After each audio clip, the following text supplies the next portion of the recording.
అటు తిరుగు. హాయ్ చెప్పు. హాయ్ అను, పర్లేదులే. హాయ్. ఓకే, జాగ్రత్త.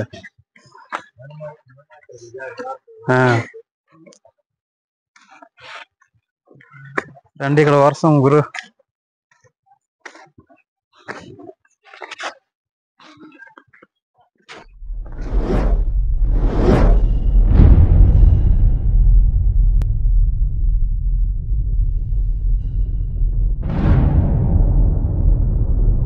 హాయ్ ఫ్రెండ్స్, ఎలా ఉన్నారు?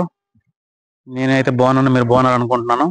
ఈరోజు అయితే ఒక ఆదివాసీ గ్రామానికి అయితే వెళ్తున్నాం. అది జొన్న గ్రామం అనేసి ఉంది ఒకటి.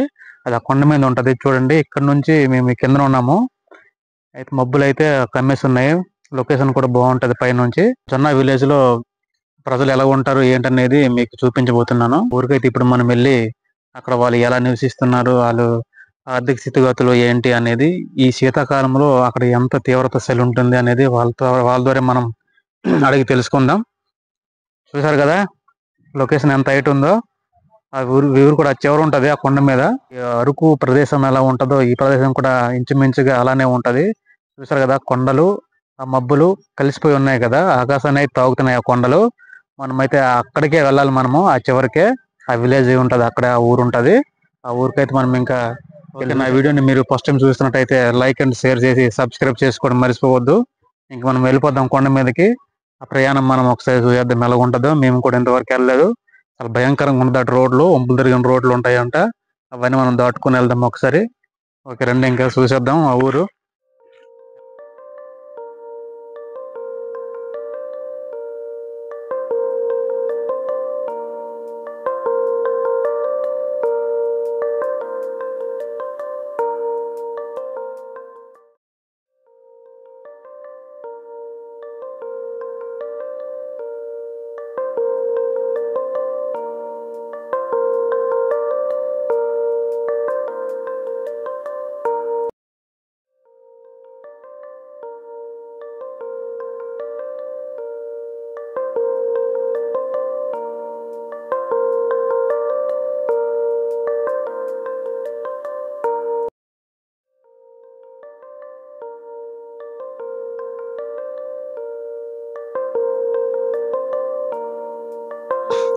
కొండ పైన చూడండి మంచు ఎలా పడుతుందో. మంచు ఒకసారి చూడండి ఎలా పడుతుందో. ఎప్పుడు ఇక్కడ ఇలాగే పడుతుంటది, ఎప్పుడు మంచు ఇలాగే పడుతుంటది.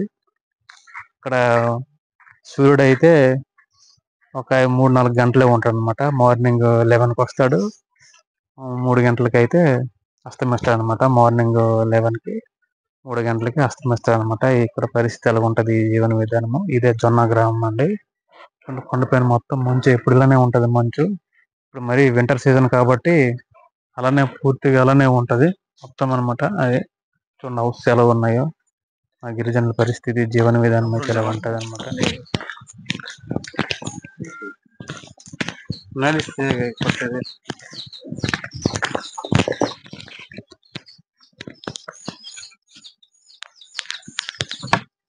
పడిపోగ్గురు దిగితే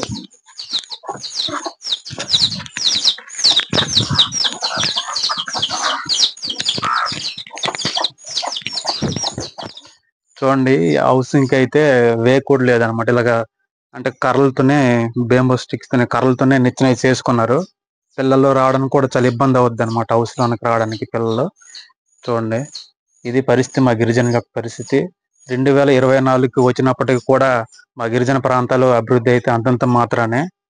అభివృద్ధి చేస్తారని మేము ఎన్నో ప్రభుత్వాలను ఎదురు చూస్తున్నాం, కానీ మా పరిస్థితి ఇది వరకు ఇలాగే ఉంది. అప్పటి నుంచి ఇప్పటి వరకు ఏం అభివృద్ధి అయితే చెందట్లేదు. ఎందుకంటే మాకు అలాంటి అవకాశం అయితే రావట్లేదు. చూడండి పిల్లలు దిగడానికి చాలా ఇబ్బంది అండి. మేమే నెమ్మదిగా దిగాము ఇక్కడ నిచ్చెన నుంచి. చాలా ఇబ్బంది అయింది దిగడానికి. చూడండి ఎలా ఉంది, కర్రలతో నిచ్చెన చేశారు మొత్తం అనమాట. పైకి వెళ్ళినా నిచ్చెనతోనే, దిగినాక నిచ్చెనతోనే రావాలి. అయితే ఇక్కడ ఈ పరిస్థితి ఎలా ఉంటది అంటే చలి ఎక్కువగా ఉంటది. చలి ఎక్కువ ఉంటది ఇక్కడ. ఎక్కువ ఉంటది. ఉండడానికి చాలా ఇబ్బందిగా ఉంది. ఇలాగుంది చూపించు. ఎవరైనా నైట్ పూట అనుకో పిల్లలకి ఇలా కింద పడిపోతారు. చూడ కిందకి చూడు మొత్తం. మా ట్రైబల్ విలేజ్ ఇలా ఉంటాయండి. ఈ ప్రభుత్వం మీద చొరవ తీసుకొని మాలాంటి వాళ్ళకి ఇల్లులు లేదంటే ఈ సైడ్ గోడలు కల్పిస్తే మంచిదని అనుకుంటున్నాము. అలాగే ఉంది ఇక్కడ ఎలాగ జీవన విధానం ఎలాగ ఉంటది ఏంటి చెప్పండి. ఇబ్బంది అంటే ఇప్పుడు కొండ వ్యవసాయం మొత్తం అదే చేస్తున్నాను. పోడు వ్యవసాయం మొత్తం అదే చేస్తున్నాను. పొలాలు ఏట్లేవు మొత్తం మనకి కొండ మీద కాబట్టి మొత్తం జీడి పంటలు జీడే పైనకిలు చీపురు పసుపు ఇవన్నీ అంతే. మీకు పొలం మాట్లేదు ఉన్నారులే కొందరు కింద ఉంటాయి కిందలే ఉన్నాయి. మాకు లేవు పొలాలు. వర్షాకాలం అప్పుడు అటువైపు నుంచి నీరు మొత్తం వెనకట్ల నుంచి ముందు నుంచి ఇవన్నీ మొత్తం నీళ్ళు వెళ్ళిపోద్ది. ఇలాగా మొత్తం వాటర్ అదే గడ్డలాగా వస్తుంది. వర్షాకాలం అప్పుడు గొప్ప ఇబ్బంది అయిపోతున్నా ఉండడానికి. ఇంట్లోనికి రాదు కదా నీరు, పర్లేదు కదా, లోపల ఏం రావు గానీ ఇవన్నీ వస్తుంది. అందుకే ఈ గోడ మొత్తం ఇలాగ అయింది. వర్షం ఇంకే కదా. మళ్ళీ అక్కడే ఇల్లు కట్టేద్దాం అనేసి అంటే అందులో పునాది ఉంది గాని అందులో సాలదు ఇల్లు కట్టడానికి. వెనకట్ల అవతల నుంచి మట్టి ఉన్నాయి కదా, కట్టిన పై నుంచి మళ్ళీ వచ్చేది. మళ్ళీ అది మట్టి కొంచెం తీయాలి. అందుకే ఇంత వరకు ఇల్లు కట్టలేదు. అక్కడ కూడా నుంచి చూడండి. అదండి ఇక్కడ జొన్న గ్రామంలో ఇలాంటి పరిస్థితులు ఉన్నాయన్నమాట. మీరు ఏవైనా ఈ ప్రభుత్వం ఇప్పుడున్న ప్రభుత్వం చొరవ తీసుకుని వీళ్ళకి ఏదైనా మంచి చేస్తే మంచిది అనుకుంటున్నాము. ఇప్పుడు చూసారు కదా ఎలాగుందో, ఆ వాటర్ వచ్చే వర్షం పడితే ఇబ్బంది, వాటర్ ఇబ్బంది. ఈ ఎక్కడానికి చూడండి, ఎక్కడానికి మెట్లు కూడా లేవు. నిత్యం కొట్టుకుని కిందకి రావాలి. చూడండి పైకి వెళ్ళలే, పైకి ఎక్కడికైనా పోవాలి నిత్యం నుంచే ఇంట్లోకి రావాలి.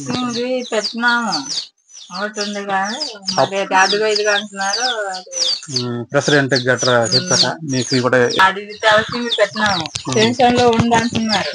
అది ఏది అంటున్నారు, ఏవి లేవు. చెప్పేస్తున్నారు కానీ ఆఫర్ గొట్టంలో ఉన్నప్పుడు కూడా టెన్షన్ లో ఉంది. అది వస్తుంది, ఇది వస్తుంది, అదే చెప్పారు. అదే రాలేదు. అదండి హౌసింగ్ కోసం అయితే అప్లై చేశారంట. హౌసింగ్ కూడా రాలేదు. హౌస్ కూడా ఒకసారి చూడండి ఎలాగుందో. హౌస్ మీరు చూసి చెప్పండి. చూడండి ఎలాగుంది పరిస్థితి, ఎలాగుంది చూడండి. వర్షాకాలం అయితే చాలా ఇబ్బందిగా ఉంటది.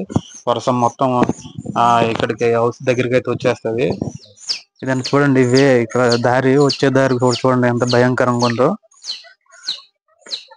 ఇది మా గిరిజనులు నివసించే గ్రామం అన్నమాట. ఇదే జొన్న గ్రామము. ఇది చాలా హైట్ లో ఉంటుంది, హిల్ ఏరియా. ఇక్కడ ఉండే ప్రజలు వాళ్ళ జీవన విధానం గురించి అడుక్కొని మనం అలాగా ముందుకెళ్దాం. వేరే దగ్గరికి వెళ్ళి అడుగుదాం. ఇది దారి చూడండి, చాలా భయంకరంగా ఉంది. కిందకి ఏమైనా కాలు జారి పడితే ఇంకా ప్రాణాలు అయితే పోతాయి.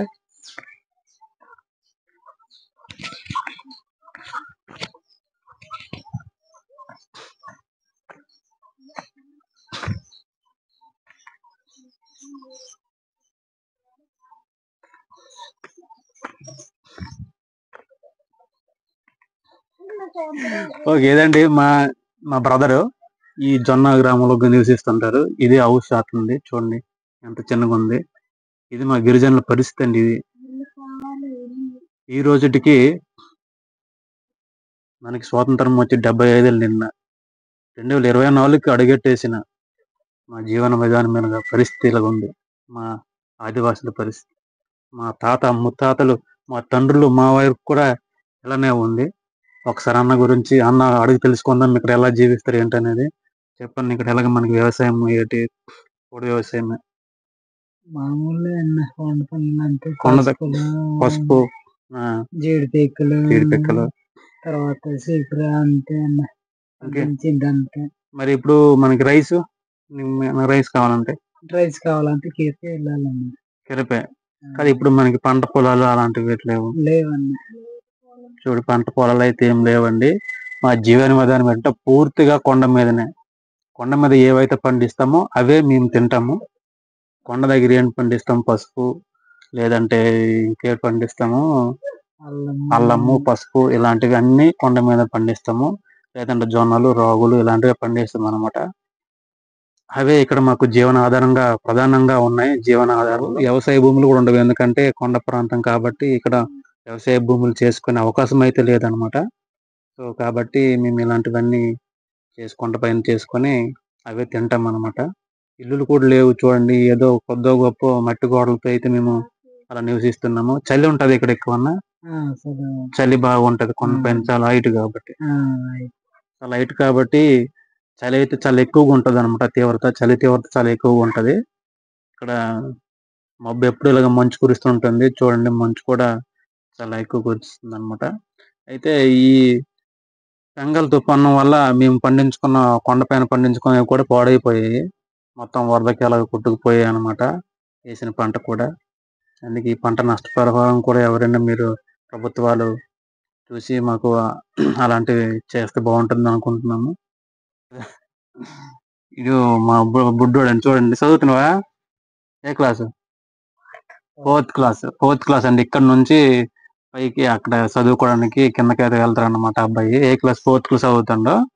చాలా ఇబ్బందిగా ఉంటది ఇతను వెళ్ళి రావడానికి. అబ్బాయి కూడా స్కూల్కి వెళ్ళి రావడానికి చాలా భయంకరంగా ఉంటది. ఇదండి మా జీవన విధానము. మా గిరిజనుల యొక్క జీవన విధానం ఎలా ఉంటది. చాలా భయంగానే ఉంటది. ఎందుకంటే ఈ మట్టి గోడలు ఎప్పుడు కూలిపోతావో తెలియదు. ఇవి ఎప్పుడు పడిపోతావో తెలియదు. ఇలాంటి తుఫానులు పెద్దవైతే ఇల్లు దగ్గర పడుకోవడం కూడా భయం అండి. మా గిరిజనుల పరిస్థితి ఈ రోజుకి ఇలాగుందనమాట. ఈ రోజుకి మా గిరిజనుల జీవన విధానం అయితే మారట్లేదు. మా స్థితిగతులు అయితే ఇలానే ఉన్నాయి. మేము అభివృద్ధి అయితే అంతంత మాత్రానే ఉంది. హౌస్ చూడండి ఒకసారి, మట్టి గోడలు ఇవన్నీ. ఇలాంటి పరిస్థితి మా జీవన విధానం. మా గిరిజనుల యొక్క దౌర్భాగ్యం ఏంటంటే కొండల మీద ఎలాగుండి ఇలాంటి ఇళ్ళ దగ్గర బ్రతకడమే మా దౌర్భాగ్యం అండి. కనీసము ఏ ఏ ఏ ప్రభుత్వం వచ్చినా కూడా మాకు అయితే పట్టించుకోవట్లేదు మా పరిస్థితులు. మా గిరిజనుల యొక్క ఆర్థిక స్థితిగతుల గురించి ఎవరు పట్టించుకోవట్లేదు అనమాట.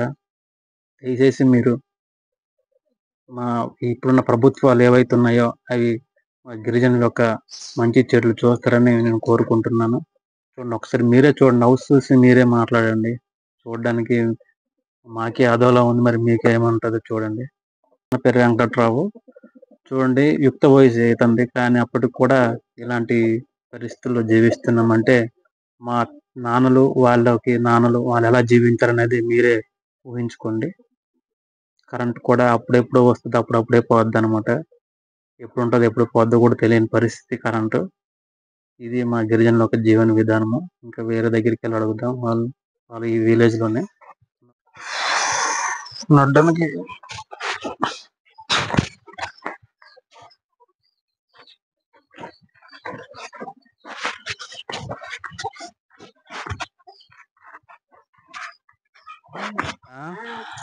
ఒకరికి వస్తుంది.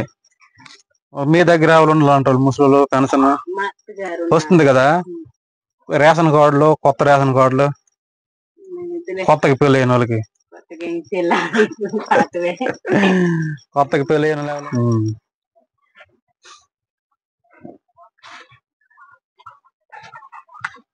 ఈ జొన్న గ్రామం చూడండి ఎలా ఉందో. చూడండి గ్రామం ఎలాగుంది. అవి మేకలు తీసుకునేది అనమాట. చూడండి హౌస్ చూడండి. మంచు అయితే ఇలాగే పడుతుంది చూడండి మంచు. ఏం పేరు అమ్మాయి పేరు? సునీత. Okay okay. లేరా మీ ఇంటికి ఎవరు చదువుతున్నావా? మా వాళ్ళకి అడిగాను కదా, మానేసావు కదా. నువ్వు కాదు ఎవరు ఇంకొక భూమి కదా నర్స్ ట్రైనింగ్కి వెళ్ళింది. భూమికి వెళ్ళింది కదా. బాగుండ్రా అయితే వంట అవుతుంది. ఏం కూరలు ఏటి వెళ్తున్నావు ఈరోజు? ఈరోజు ఎక్కడికి వెళ్ళలేదా? Okay okay. సంతకి వెళ్ళలేదా? చదవకపోతే మాత్రము పిఓకి చెప్పేస్తాను. అట్లా భయపడకలే. మామూలు అడుగుతున్నా. ఏం మానసావు ఆరోగ్యం బాగలేక? డబ్బులు లేదు. ఇంటర్మీడియట్ చేసావా? కంప్లీట్ అయిపోయింది. Degree pass అయిపోయినావు. ఇంటర్మీడియట్ నువ్వు ఇలా బయటకు రాగానే అలా ప్రశాంతంగా చూస్తావు సీతంపేట. చూడు అక్కడ చూడు ఎలాగొందో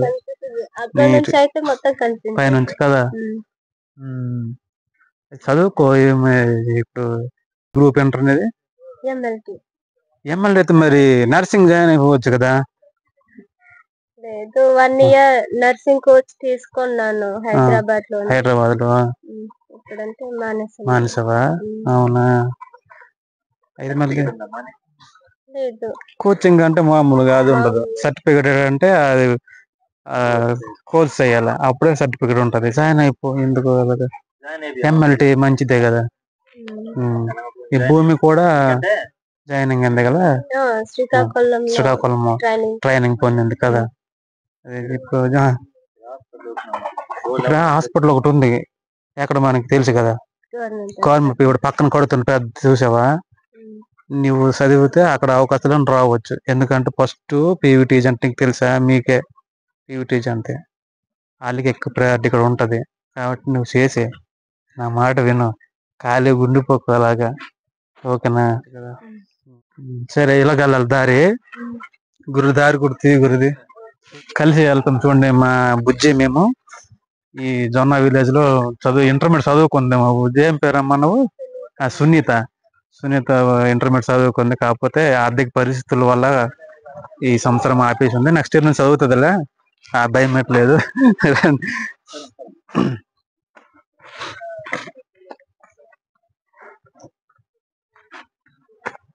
అటు తిరుగు, హాయ్ చెప్పు. హాయ్ అను, పర్లేదులే. హాయ్, ఓకే, జాగ్రత్త.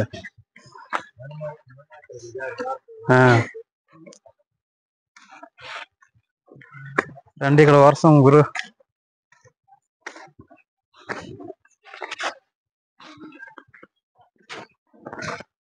ఇక్కడికే వచ్చావా? అల్ల చివరికి ఏం పేరు? రాజ్ కుమార్.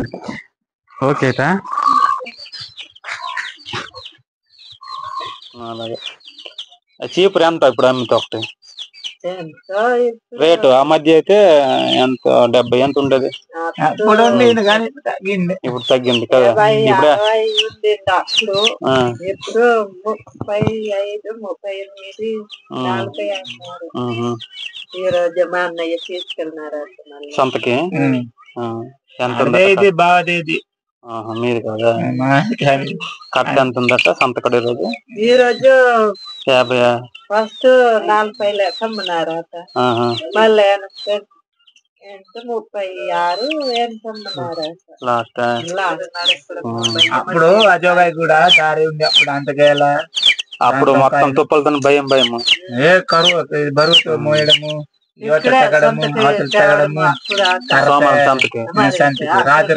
రాత్రి మంచి లేగేసి తెల్లారికి తొందరగా రావాలంటే మరి రాత్రి 3 గంటలకు ఇసి నడుచుకుని రావాలి.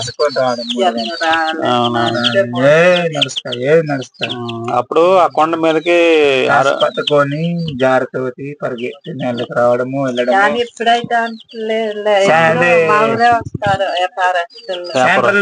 అప్పుడు దారు ఎలకల్లాగా దారిసి, అవును, చిన్న దారి ఉండేది అప్పుడు. అలాగే దిగారు మీరు జోగినాడు గోడకి. అవును, చిన్న అవును, ఆ రోడ్డు సైకిల్ ముందు ఆ పక్కన ఉండేది కదా పైకి. అవును, చూశాను. ఇక్కడ సోమగంది అక్కడే నుండి బేరమ్మ తగిలింది. చూడ సోమగంట